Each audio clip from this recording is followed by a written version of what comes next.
Welcome, everyone, to today's show. I have a treat for you. I've got two wonderful gentlemen that you've heard before with me again, as he's looking around the room wondering if I'm talking about him. We've got Doug Sandler and Michael Neely. Today's show is going to be on the topic of collaboration, not competition, but coming at it from a couple different points of view. Yes, we're going to talk about business, so that if you don't have a business, don't worry. We're going to talk about it also from the position of friendship, from dating, from health, as well as wealth.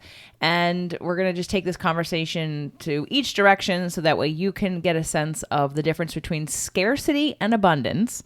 But for today's topic, I'm putting it in terms of collaboration, not competition. Welcome to the show, guys. Thanks for having us. I'm excited to be here. How about you, Dougie? That's the quietest I've ever been, isn't it? It really is. It's the longest you've ever taken that was really talk good. on a microphone. Normally he's talking as soon as you start yourself. I know. I didn't know where to begin. I don't know. Well, I'm just happy to be here. Thank you for having me one more time, JJ. So this episode actually was already recorded at one point. We did it on a Zoom call, and I wasn't crazy about the quality of the audio, and we're all in person right now and together, which is way more fun to do anyway. But I know that there was divine timing in this because originally we recorded it for the Health and Wealth show. So for those of you that are listening to Health and Wealth, hey, for those of you that don't know, I have a new show launched this year called Health and Wealth. And that show was actually started out of a desire to do money differently and do business differently. And I have to give a little credit here to Michael, because Michael and I had a conversation last year before I launched the show, and we were at an event and we were listening to the speaker and the presentation and the way that they were sort of holding their event. And we felt a lot of scarcity, a lot of the person in charge feeling threatened by everybody else's expertise or offerings, and we didn't like it. And we were trying to decide on how we could take podcasting, take business, take our entrepreneurial endeavors and do it differently with a different energy. And so I remember driving home and calling Michael and leaving this message because I was so fired up about not liking this, right? And so contrast, just as an overall teaching lesson right now, right? Contrast helps you to clarify. The contrast was I didn't like the feeling of control, the feeling of scarcity, the feeling of shaming, the feeling of not standing in your power and then just allowing others to decide if they're right for you or not. It all felt really bad. And from there, my top three things were leading with abundance, not scarcity, collaboration, not competition. And then what came to me next for me was building wealth without sacrificing your health. And out of that conversation came my mastermind. Like I literally, that whole context created a platform for me to deliver a mastermind that then I offered a month later to my tribe and now have active. So thanks, Michael. You're very welcome. How much is my credit good for? What's even worse is I had nothing to contribute to this, so I'm not even sure why I'm here. Well, you're here because I think that we also exemplify an example of collaboration and not competition. You know, we're all podcasters, and many times in business, we support each other in business and in the same business. We just got done recording 2 episodes, one where Michael had us on talking about coaching and choosing the right coach in podcasting. And Doug and I are podcast coaches along with Michael. And then Doug just did an episode for his show about podcast coaching, and Michael and I are podcast coaches. And so here we all are doing some of the same things, but supporting each other because we're coming from abundance, not scarcity. And so today's show, I just really want to utilize this framework for all aspects of life so that you can start to see things a little bit different and you can open up to possibility instead of problems. You can open up to not having as much resistance, and you can see from a different vantage point how there's enough to go around.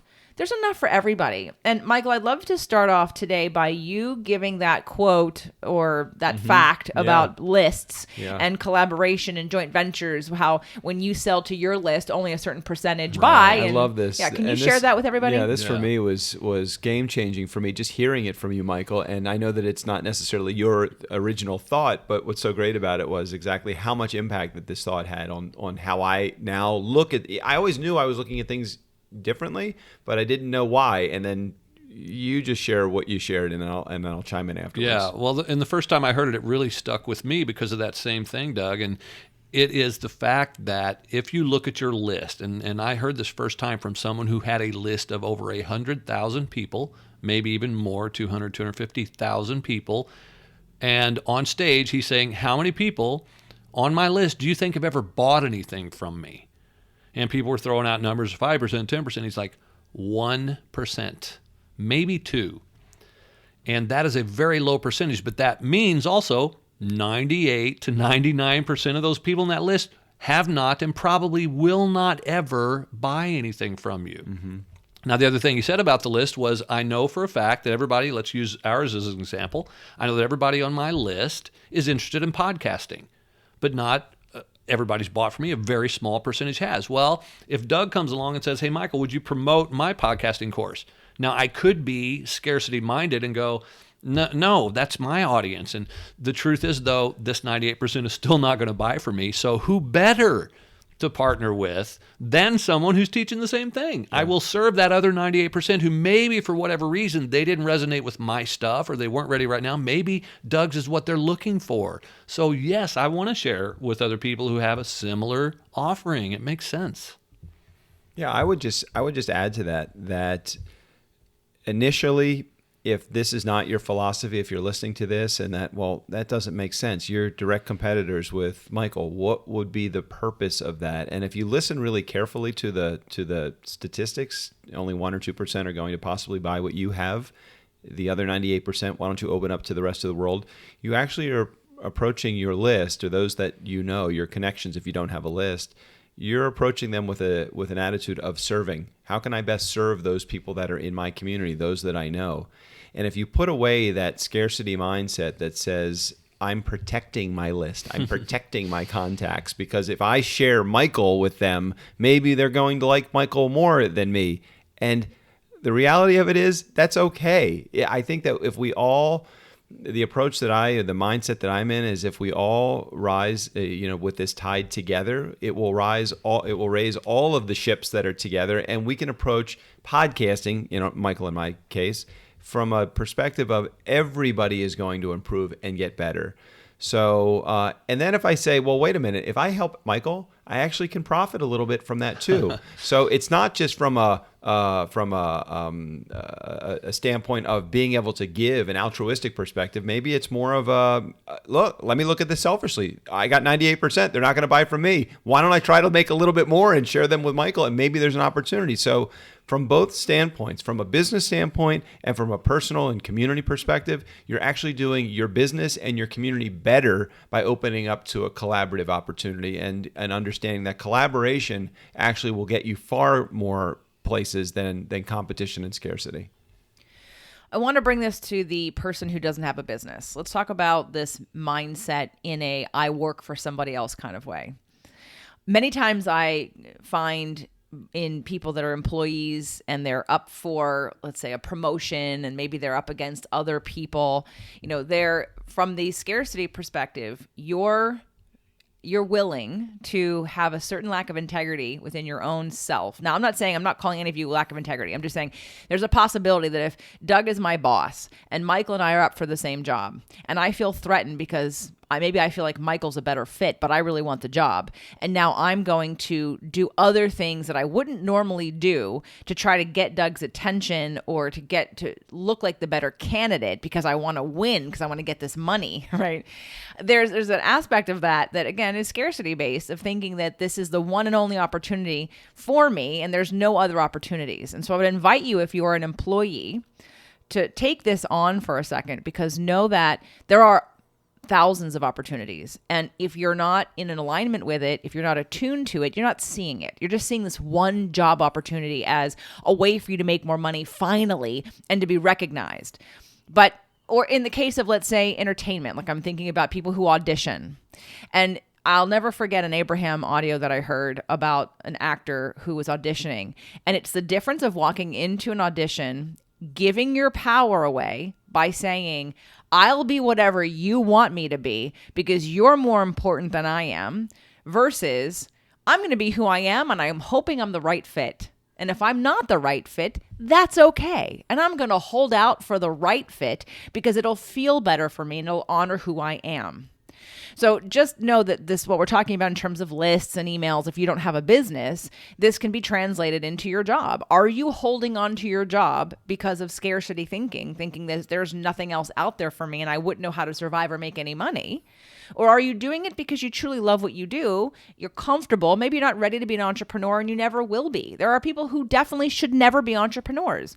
But that doesn't mean that the job you have, while there are things that you can improve about the way that you look at it or think about it or talk about it, if you treat it as if it's the only opportunity in life that you have to make any money, that is a scarcity underbelly, which is going to be uncomfortable. And then it's going to create opportunity for you to do things you wouldn't normally do outside of your comfort zone and integrity, which will eat away at you slowly.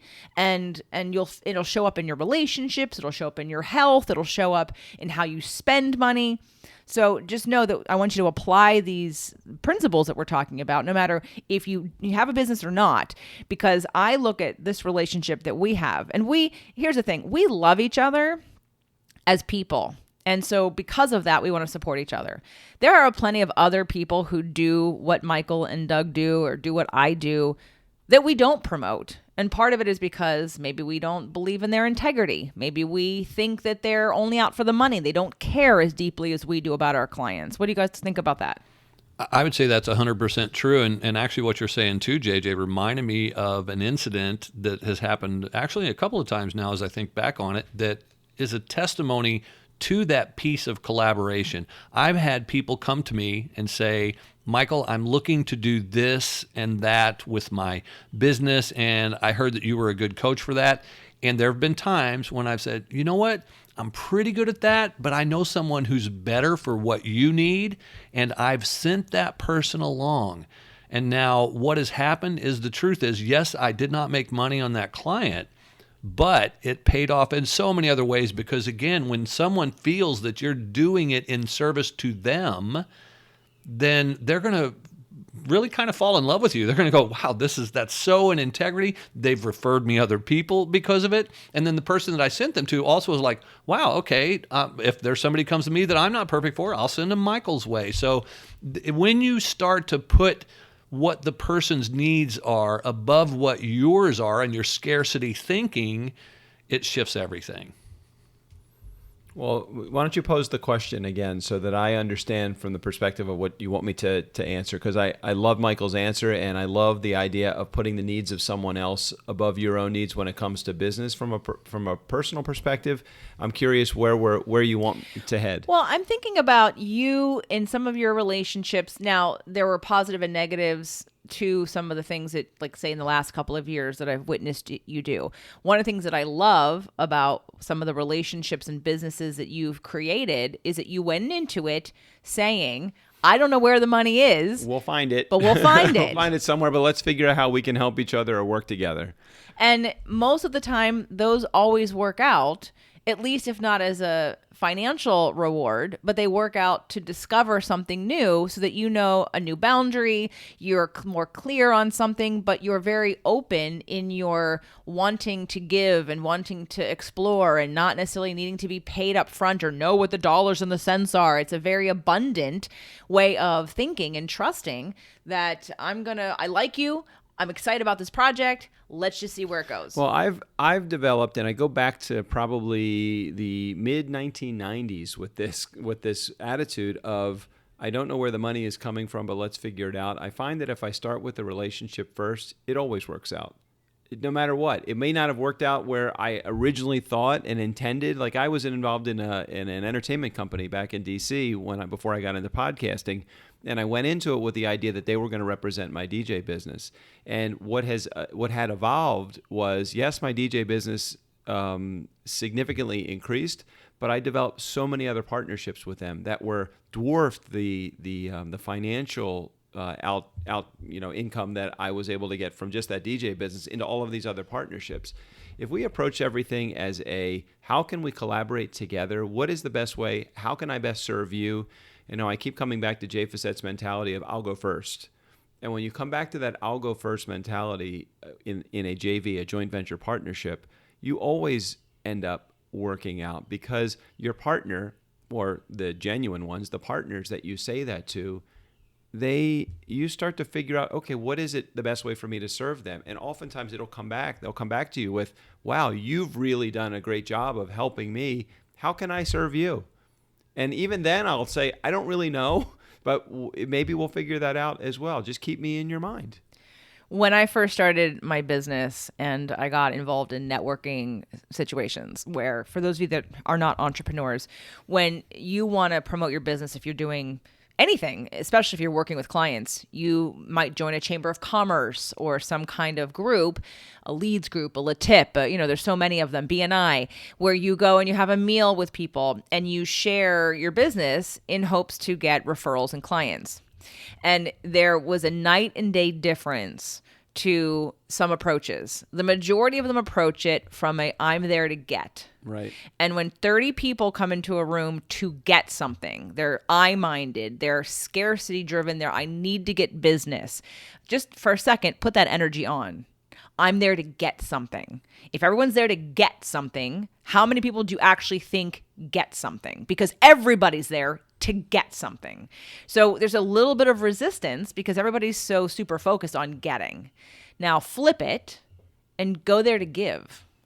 Now if 30 people come into a room and they're there to give something, who's going to get something? Everybody. Well, that's the nature of a very, very well-run joint venture or networking meeting. That's the benefit of going into I'm competing against the same job for the same job with Michael, and encouraging Michael as we're going through this process is, hey, I hope you get it. I hope I get it. I'm not sure who's going to get it here, but let's just do our best together, and whatever I can do to support you. It's interesting because when you reach that fork in the road, sometimes it was not the job that you actually wanted that was the positive way to go. Sometimes you're not getting the position, the attitude of why is this happening for me as opposed to why is this happening to me? If you don't get the job, maybe there was a reason you weren't supposed to get the job. And I'm not saying approach it from the perspective of you're not going to get the job, but how about think no matter what the outcome, this is going to be amazing. Because it's going to open up a new opportunity. Maybe that opportunity for that new job isn't an opening up for me because maybe my higher calling is to something else. And maybe if Michael and I joint venture in something, or maybe if we're competing in something and he gets it, maybe that was not given to me because there's something that was a better purpose. I had a very large 6-figure relationship recently break down because I didn't like how I was treated within that relationship.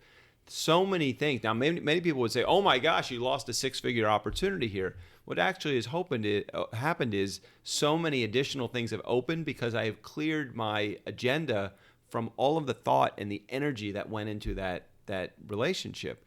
And now a new launch came as a part of it, a new relationship with a whole other community opened as a part of it, new relationships opened that will far greater benefit me than that other relationship, which was, yes, a short-term, very huge win, but a long-term detrimental, things that were happening in my life that I think it just brought my energy down because I was so focused on that one relationship. So I think that we have to approach things with an attitude of how can I collaborate? How can I not be concerned necessarily with the outcome, but be concerned in the present moment right now? How can I actually serve in this present moment to that person that I have this relationship with? I forget, someone recently asked me about my competition, and I'm so... Do you have competition? I'm so removed from that word. And I guess that's kind of the hope of today's show, is to really open up a new focal point for the word competition. I'm not saying that I don't acknowledge that other people do what I do, but I don't consider them competition because they're not me. I don't have any competition. I am who I am. The way I deliver things, the way that I'm unique in how I am, and as we all are. I want to just add this because I think that something just opened to me that might help people that are not necessarily entrepreneurial focused or business focused. It's the relationship focus also. How about if you stop thinking about your partner, your significant other, the person you're involved in a relationship with, as your competition, but instead your collaborative partner? How about your ally? Instead of working against them, why are they always want to be right about this? Why is it that I'm always feeling like I am at odds with that person? Looking at it with an empathetic or a compassionate position of understanding why is it, where are they operating from? And I think that would open up a door to a whole bigger conversation other than just in business. I know that's not where we're heading. Just No, in we are business. going to go there. Right. Okay. We're going to go there because I want to move this to a relationship, to Yeah. dating and to relationships. Yeah. Doug and I did an episode in the Inner Circle called The 5 Losing Strategies in Relationships. It came right out of Dr. Terry Real's The New Rules of Marriage. I thought you were going to say they came out of watching me in relationships. That's a whole nother book. That's a whole nother book, Michael Neely. No, I'm kidding. We read The New Rules of Marriage. I had Dr. Terrence Real on the show, and some of the concepts that I really appreciated were the 5 losing strategies in relationship, but it's also the 5 losing strategies in all relationships, not just your partner. So I want to bring this conversation into relationships, both dating and in, marriage or dating situations. And if you think about, let's take the dating first. So one of us here at the table is single. But if you take it from a dating perspective, those of you that are looking for love, and I've got several of you who are listening who I know are right on the edge of, okay, it's time for me to date and I need to get out there. And I know what's stopping a lot of people, besides COVID, what's stopping a lot of people from dating is this idea that if I meet with one person, there's all of a sudden there's this pressure of, am I going to be competing against the other women or men who you looked at on the dating site? Or are you going to be everything that I need? And am I going to be everything you need? Or am I going to have to jump through hoops to make you like me? And what happens if there's too much of that? So from that perspective, one of the things that I sort of want to put out there is, again, what we're talking about in business, but it translates in every aspect of life. If you like who you are, if you know who you are, if you know what you want, then you don't have any competition. This weekend we're spending with Michael here in Santa Cruz, and for the first time I got to meet his ex-wife who he has his son with.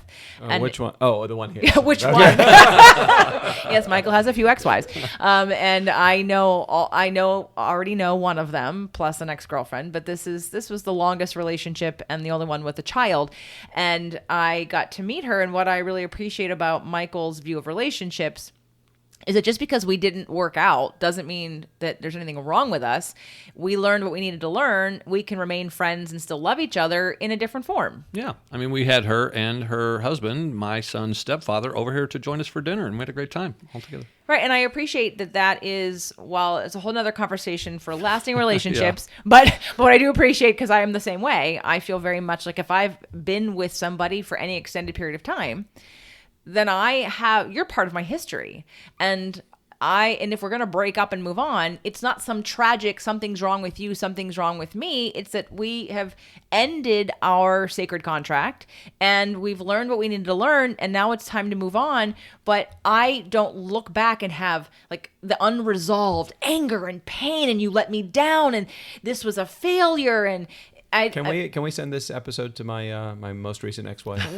She won't listen to it. She won't listen to it. But right, it's about again taking the broader perspective of that. This is not a competition. This is not a all or nothing. This is life, and if I've spent time with you and I've cared about you, why would I want you? Even if I don't want to be married to you anymore or dating you, why would I want to get rid of you?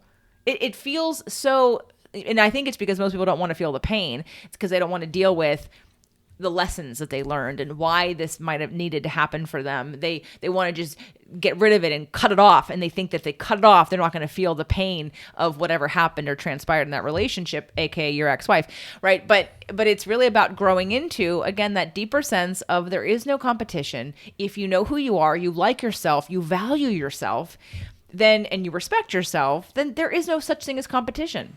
I've got a question for you, though, that it's interesting, and I agree with you 100%. As a matter of fact, though, where it comes up in relationship, and I know maybe this isn't your relationship particular show, but I do not feel there's competition when I'm in relationship with a woman. I feel like, look, if you look at another guy and they excite you and you're interested, great, good for you. You can go be with them if that's what you want. I don't feel jealous. I don't get jealous because I'm comfortable with who I am. I don't look at them as competition because that's over there in your court anyway. That's about you, what you're up to and what you may want. Now, the question out of this, though, is, and I know this is not your relationship show per se. Well, they all are. Okay. Well, some women want you to be jealous. I've been in relationships where they're like, you don't get jealous or anything. I'm like, what's there to be jealous of? If you fall in love with someone else, you're going to fall in love with someone else. I will move on to the next relationship or be out of a relationship for a while. Michael has never been in love. It has nothing to do with me. No, I have, but it's just. Are you sure? Well, man, the thing a hard pill to swallow. But what can I do about it? I am who I am. You either love me or you don't, and I can't change that. And so I'm like, I've got to let it go. And I'm hoping that you will love me for who I am. And if you don't, okay. I'm not saying I'm not going to be hurt or anything, but I'm not going to be jealous and sit there and worry. Well, you're a more evolved, conscious man for the most part. There's some subjects you and I butt heads on, but otherwise, generally, you've done men's groups. You have a show called Consciously Speaking, right? You're interested in the inner workings, belief systems, patterns, habits, all that kind of stuff. You aren't afraid to take a look at some of that. A lot of men aren't. And so then we go to that primitive caveman part of our brain of survival. And when we're not in our conscious brain, so I think you live more in your conscious brain, and I think a lot of people don't, especially men, because they just react. They're just sort of going along, and then if something happens, then they react, and it's not conscious. It's coming from that, again, that primitive part of our survival brains, which is not our conscious brain. And so that would be my answer to what I think happens there. And not that jealousy is a bad thing, but when women do use it to manipulate men, that's unfair. And it does happen. And I've done it too. I remember years and years ago in a relationship, I absolutely did use it. And I'm not necessarily proud of that, but it was a tactic. It was a tactic because I felt powerless. I felt like I was losing a love that I wanted to get back. And that I was grasping at straws, so to speak, of like, how do I get you to care? Oh, I'm going to go try to make you jealous now. It's not a pretty moment. It's desperation, which is the opposite of what I'm talking about. The opposite of what I'm talking about in this show is about the whole confidence, collaboration, trust, abundance, and allowing, not the behavior like that means I'm not trusting and allowing. And I wasn't in that place. Now, that was probably 10, 15 years, that was like 15, 18 years ago. It was, I've done a lot of growing since then. But in relationships, in the dating situation, if you're out there and you're getting ready to date, this is a great time for you to really get to know who you are, what you bring to the table, we had our first live mastermind meeting in Atlanta in June. And for some of the ladies in the group, one of the things that they needed was a reminder of why they deserve to have a successful business and why they deserve to delegate and get help and support and why they were worthy of charging money and what they brought to the table, not only in their business, but in relationships. And so if you're struggling with dating or liking yourself more and you're always giving your power away to other people to judge you or to tell you who you are and what you do well, this would be a great time to pull out that journal and start making a list of what you like about yourself. What do I appreciate about myself? And if there are things that you want to change, which is totally fine. Like some of you might say, I want to take better care of myself. I want to eat better. I want to exercise more. I want to be nicer to myself.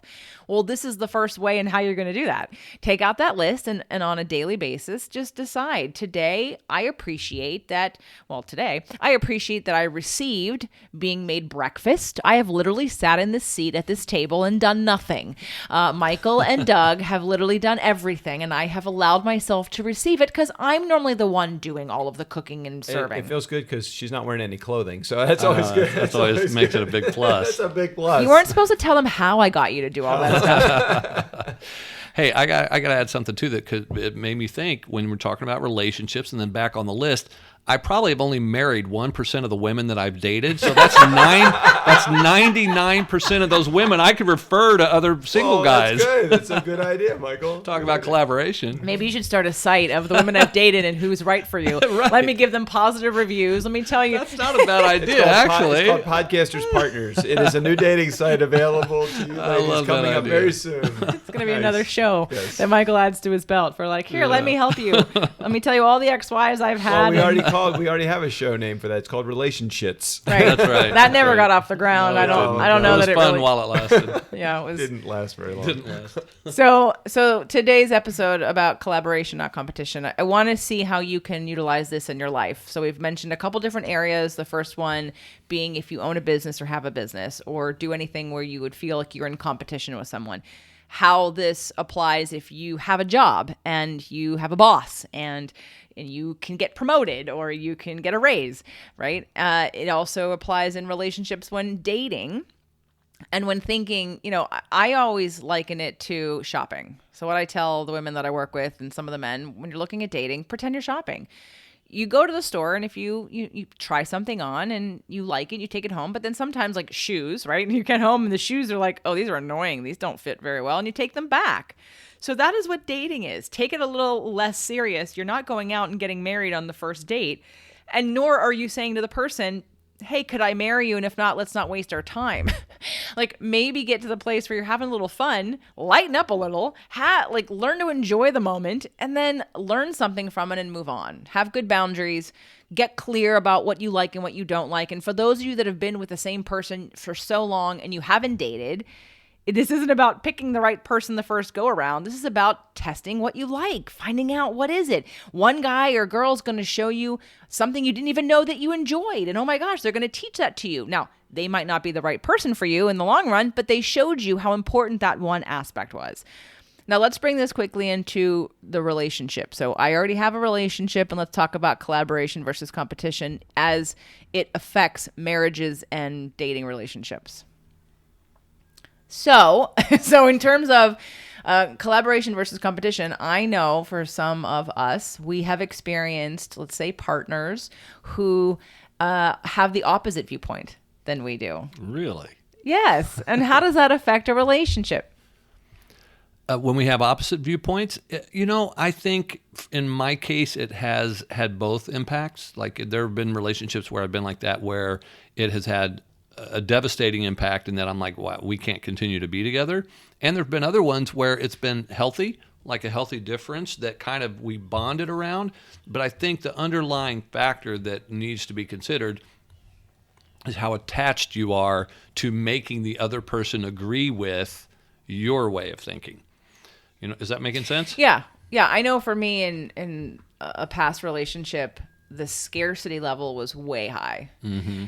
And how that affected me was I took less risk. I did not allow myself to do what I would normally do because I was always worried about what the other person would think. Now, that's not their fault because I know for a fact I helped them feel more abundant when I would take risk and it would work out. And they were like, wow, you're amazing how you manifested that. But I know that I was holding myself back. And so not to blame the other person, but you do have to be in check about the belief system and the energy in your relationship. It doesn't mean you have to leave them. It's figuring out how to balance and find how you can spread your wings and not feel contained and controlled while still respecting the other person and not blaming them for your lack of feeling abundant. That's on you, not them. Right.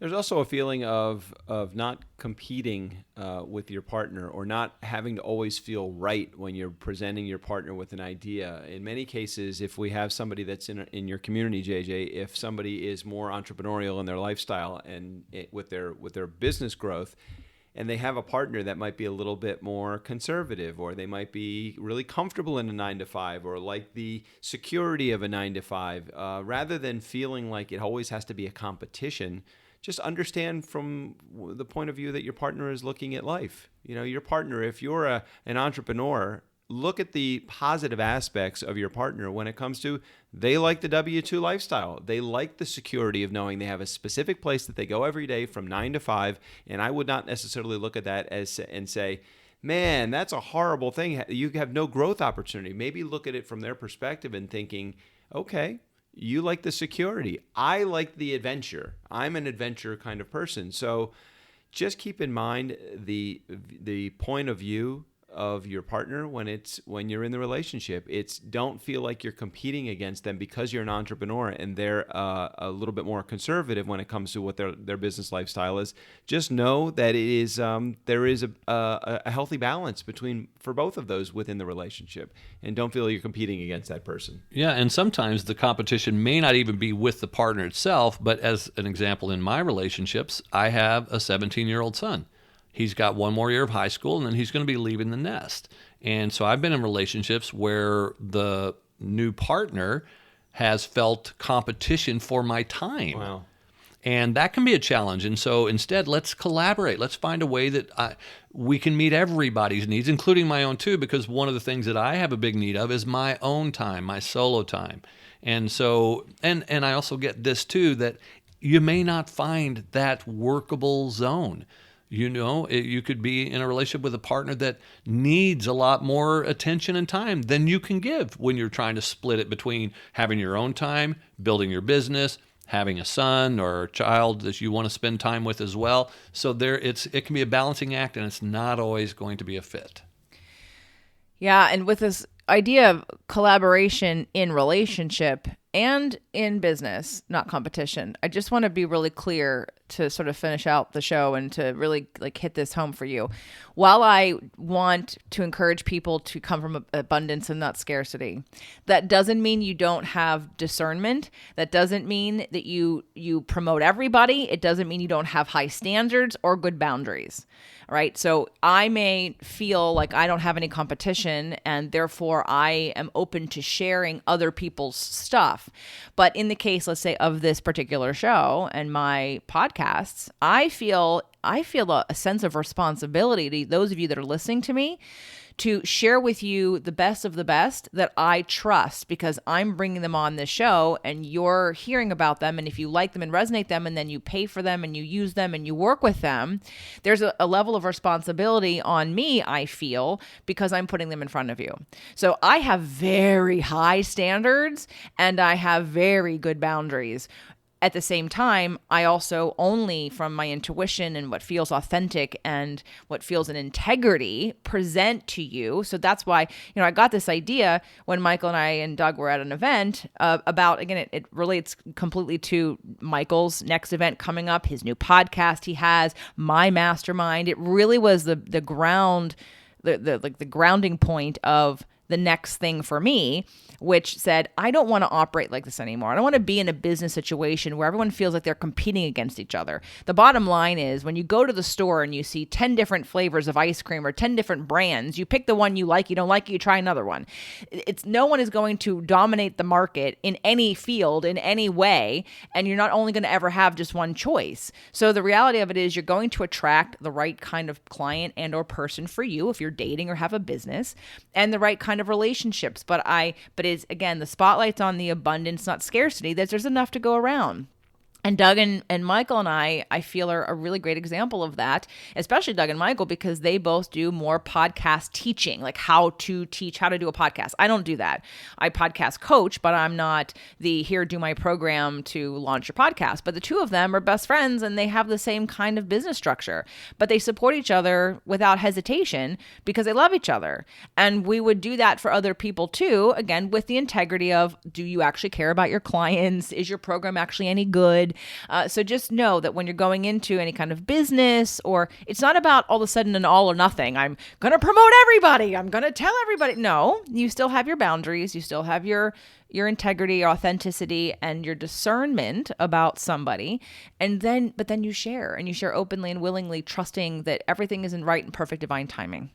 So with that said, I am going to allow them and want them to just tell you what they're doing. So in case it does resonate with you, because I've often said to a lot of you, don't listen to someone. I have a client who she was on such a good place with me, and then she had taken a break, and then she went to somebody else's website that was on my show, and then went to the person's website and took a quiz, and then watched a video, and all of a sudden took what that person said completely to heart and was devastated.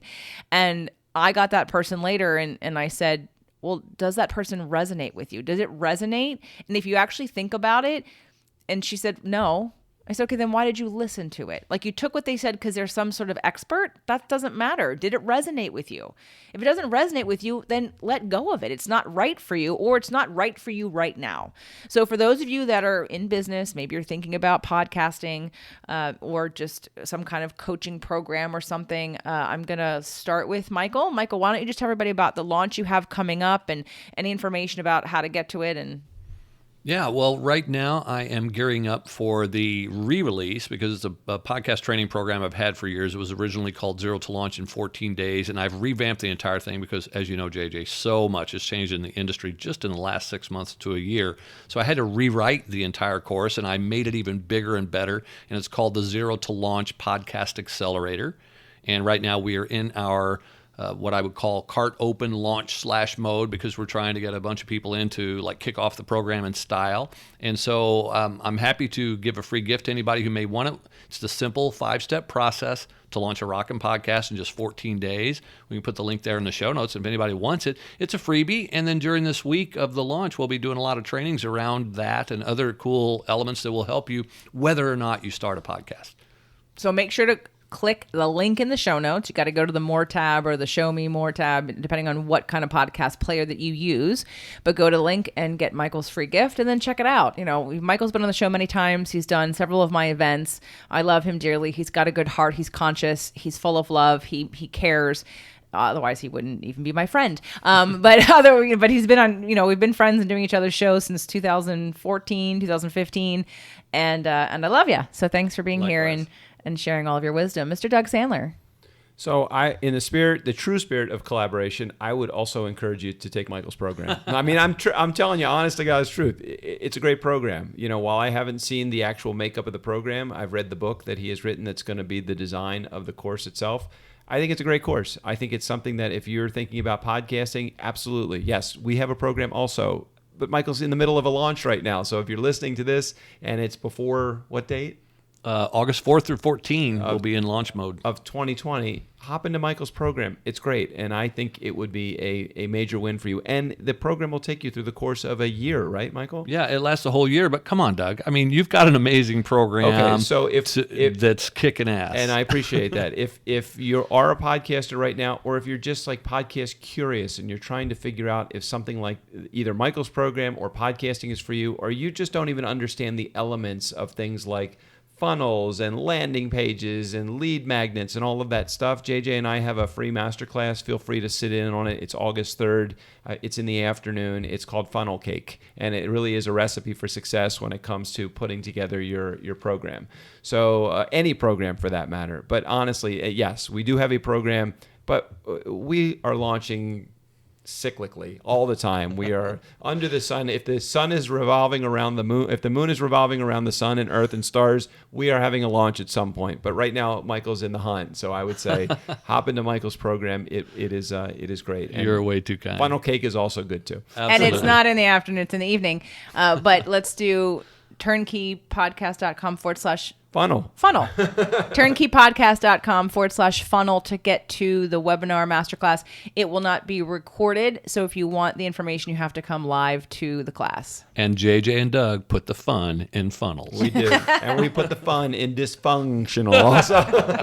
That's another podcast that we can record next. So, and then for any of you that are listening, I haven't officially, I guess today's show will be the official opening of the application system for my mastermind. So if you would like to be considered, you can go over to jjsinnercirclemastermind.com. jjsinnercirclemastermind.com. One more time slower. I'm typing this in my phone right now. JJ's innercirclemastermind.com. Awesome. All the links that we talked about today will be in the show notes for you guys. But I am going to be taking applications for 2021. Getting in early gets you a lot of information and education to get you started earlier. You don't have to sign up now, but if you're interested and we want to have some conversations, then go check that out. But if you're launching a podcast, Michael Neely, if you want to learn about funnels and sales pages and all that kind of good stuff, come to our webinar. And of course, follow both of them. Let's just also go over your podcast. So you can go to michaelneely.com. Michael, tell everybody about your shows. Oh my God. Okay, so I have my firstborn was Consciously Speaking. Been around since originally 2014, 2015. And my second one is Buy This, Not That. And then Something to Whine About, which of course we co-host together, you and I, JJ, along with Melanie Benson. And then and actually we should make Doug an official co-host at We some really point should. because he's in there all the time too.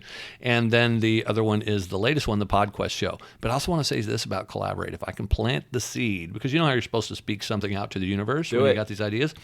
So just this weekend together, we've already come up with a couple of ideas of stuff that we're going to create together as collaborative processes and programs that are going to be real exciting. So I'm just letting you know, keep an eye out for that. Fueled by mimosas. That'd be a good podcast. Fueled by mimosas. All right, you are a podcast addict when it comes to like wanting new ones, and you still have another one to do that we're doing together. But let's talk about your shows. Turnkeypodcast.com. That's probably the best place to start if you have any curiosity about podcasting. The Nice Guys on Business podcast is a great spot to learn about business and a fun way to look at business. If you're a Mustang fan, Ford Mustang, the Early Years podcast.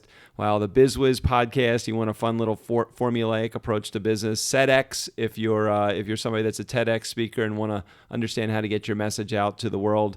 And I'm sure there's another one in there, Women, Men, and The Relationships. BizWiz, that's still out there? Yeah, BizWiz is still out there, absolutely. So, yeah, there's a half a dozen or so, but you pick. The roulette wheel of podcasting choice is yours when you go with Doug Sandler. Well, thank you, gentlemen, for doing this show with me again. I know that it was complete divine timing, that I did not like the recording quality of the last time we did this. I had the idea, we did it quickly, and it was obviously meant to incubate a little bit more and to culminate into this time and space because I couldn't imagine being in business and working with two better people. So I appreciate all that you do, and I love you. And we love you too, and it's so great to be here. We should continue podcasting naked, just like this. This is It worked really well. It actually worked out really well. All right, guys, I wasn't really naked. Okay, see ya. Bye.